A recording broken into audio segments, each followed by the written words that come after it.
Alright, welcome back to another league race. This time we're back with FTRL GT7 for round number 6. The first of two Group 4 races taking place at Tsukuba. The second, the Group 3 race taking place at Kyoto. So, Tsukuba, right? We all know it's a big glorified go-kart track, essentially. Overtake is difficult, which when qualifying was going to be key. I think this is one of the first tracks I actually did on FTRL GT, both Kyoto and Tsukuba. This is a nice kind of mix. This is my fastest lap. It was actually my first lap. I couldn't improve after doing this. I think I was pushing too hard, but anyway, look, this track, I tried to prioritize good entries and then lead to good exits so I can get on the power early. So whenever sometimes that usually had a slower approach and then a decent exit. So but track position is extremely key here. There's no two ways about it. You can have good pace, but if you don't have good track position, it's going to be difficult to really utilize it. So anyways, this first lap was the one that got me where I needed to be, and it really set up the rest of the other two races, really. So coming through the last corner, this last braking zone is the only one that I really had difficulty with, how wide to go and then get back on the power. You could probably the most time I'd say is gained through there. There's a 56.6, which is good enough for a provisional pole position, but that would end up being beaten by my teammate Lee. So coming across the line, Aston Martin lockout at the front, happy days. That's what I'm talking about. That was big. We've got excellent track position at a track where we know it's impossible to overtake, really. So it's been really, really good. You have to be significantly quicker or make a mistake to lose a position here. So we're in commanding control here, and I knew very much it was just bring it home. That's just literally what it just keep Lee safe from behind. He won the pole shoot at the end of the day, so you know it's his race to lose. So I wasn't going to attack him unless he made a mistake, or if we were like for some reason being significantly held up that we're risking the result. Anyway, so away we go, and this is lap 1. Standard stuff, breaking into turn 1. Just the whole race was just to keep it to the gap to Chubbs, really, and eventually that grew to over a second, and we were safe from there. So that's literally it. Like this track, yeah, from where we were, we just controlled this race. That was all we did. We just kept it nice and cool. I think overall on race balance, I probably was quicker than Lee. Just still very much up his arse lap 16, but like I was never going to go for a move. Like, you know, I just wasn't. Like, we've got 1 and 2 for the team. You know, would I love to win a race? Of course I would, but I wasn't going to flip and send it on Lee to do so. Not a chance. So there we go. There's race 1 in the bag, and 1-2 for the team. Happy days. Our pace was really, really strong, and yeah, brilliant stuff. You can't ask for much more than that. So across the line, I forgot to turn my mic on for this race, so no live reaction to the result, but there we go. Fantastic stuff. 3 seconds ahead of Aaron in the end. Only 4 seconds and 7 seconds ahead of Chubb, so like that was fantastic.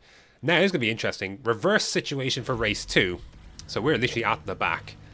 So to be honest, I wasn't going to be too upset if we couldn't move up through the field here, because that would just give us a good position for Kyoto. And from there, I knew it was worth having a kind of mediocre race 2 here, if it meant setting up a good race for Kyoto. So if we got up the field, that was a bonus, and if we didn't, then that was fine too. Do you know what I mean? Like it was just one of those things. But let's see what we can do anyways. This race was going to be about patience. I had planned just to really follow Aaron through, really, if I could. That was really the plan. See how he got on. If we could overtake him, then so be it. But otherwise, just follow him through, really, against these guys. And these guys will get punchy eventually up here as they get desperate. So yeah, let's see how it goes. Lap number 4. Aaron gets the move done on T. Smith in the Lambo. Lambo did not seem to like this track. So in the squabbling between those two, I get a much better run hitting off of this last turn. I'm going to send up the inside of T. Smith here. He saw it coming, but I'm going to send up the inside regardless. Get nice and stopped. I'll be able to turn in. There we go. Job done. So there's the rare move over on T. Smith. So we got that job done. And yeah, that's up to P10. Lap 6, a bit of shenanigans going on here. I think there was Joker, there was Blue Flag, Aaron in the mix here as well. So we're going to get through on Joker. So that's a position gained. That would be pretty important for the race in Kyoto. Again, a bit of a kerfuffle up here, but I thought about going for the move on Aaron here. Did I attempt to go for it? No, he's covered it off enough. So we're just going to settle in here. Number 9, there is an incident between Panda and then there's Chubbs. And Chubbs just got in time. I was like, damn. I thought I'd be able to take him. Did I try to go for... No, I didn't go for a move here, but it's another position gained. Aaron's got both through Blue Flag and Chubbs. I try to send through the inside here on Chubbs, but yeah, nothing doing there. So we're going to have to settle in. So Aaron's got the jump then. I'm stuck behind Chubbs, and this pace is alright, so as we knew from race 1. So this, of all the cars that end up behind, this is probably the worst one to do so. Last lap, Chubbs is going to go for a move on Ross. Ross goes a bit wide. I was like, right, they're up against each other. I'm sending it down the inside. Chubbs comes across. He was trying to send one on Ross. I don't think he had a clue I was there, to be honest. I don't think he had a clue. So I thought initially it was like he's moved in the braking zone. But I think he had was completely unaware that I was there. Anyways, last corner, those two were squabbling. I couldn't get anything done on them, so it's going to be P8 and 9 for the Aston Martins.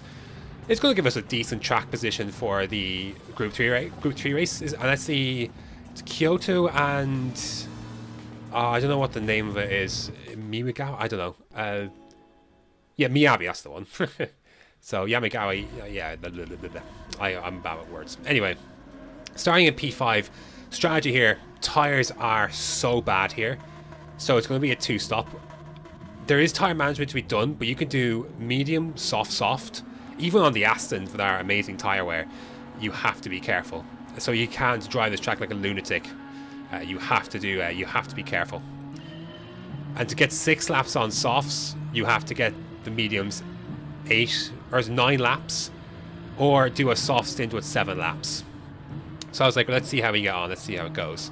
In my mind, decided to do 9 laps, but we'll see how we get on with it.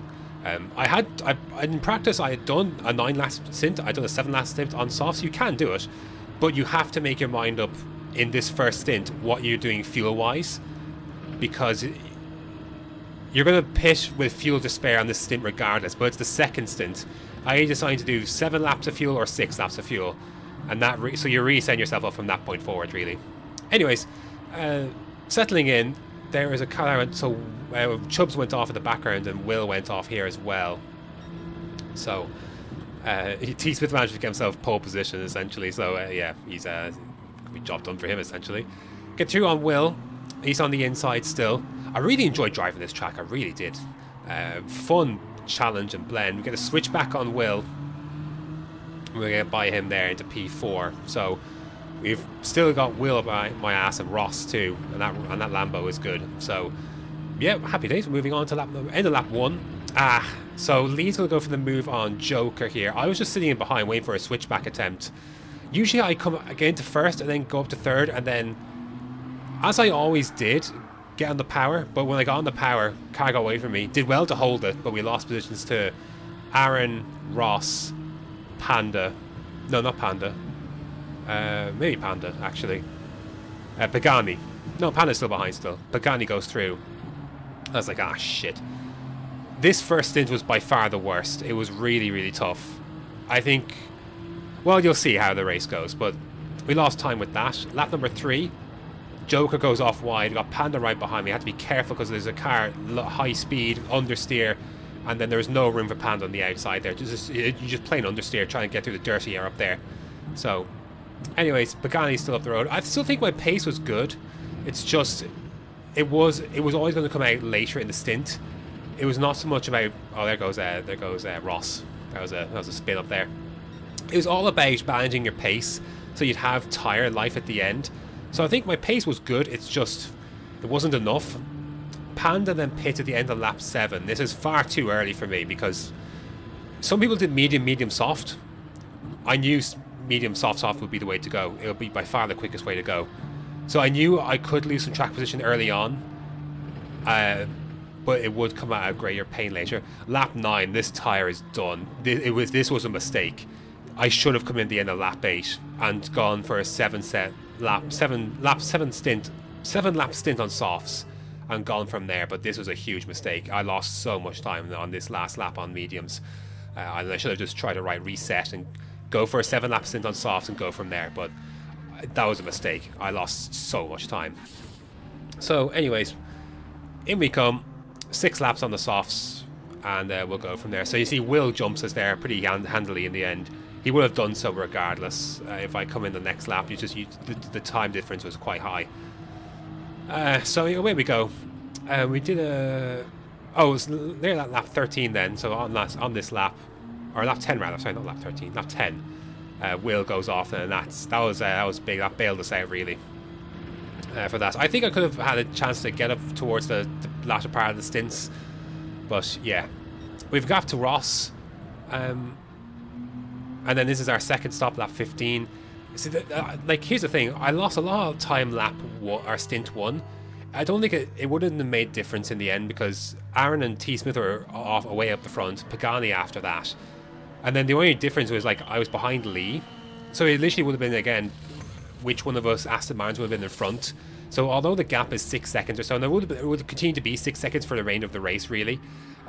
So yes, it would have been closer to Lee, but it ultimately wouldn't have been important. Like we weren't getting any other positions on any other drivers. There was a massive spread in the field. I think it was literally because we got our strategy nailed on. It was medium, soft. I think the rest of the grid struggled. Some tried to do a one stop. You can't really do a one stop here. Others did 2 medium stints, and so there was just a massive gap. So we just settled in, consolidated P4 and P5, and away we went. That was it.